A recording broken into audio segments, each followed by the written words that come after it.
تعمل ايه لو انت في مول مثلا وبتلف وبتدور على حاجات وبتعمل شوبينج وقدامك وقت طويل وكده وموبايلك قرب يفصل شحن، مش معاك شاحن ولا معاك باور بانك؟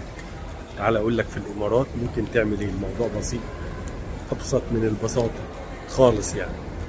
شايف الشاشه الجميله دي؟ من هنا بتقدر تاخد باور بانك. كل اللي عليك ان انت بتمسح الكيو ار كود دون، وبعدين بتسجل طريقة الدفع اللي انت هتدفع بيها علشان تأجر الباور بانك دون.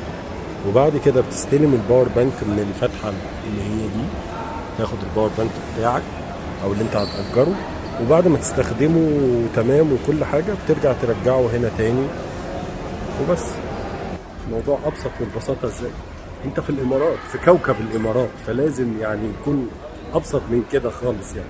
فما تقلقش لو موبايلك هيفصل شحن. لايك وشير وفولو وتابعنا على الانستجرام.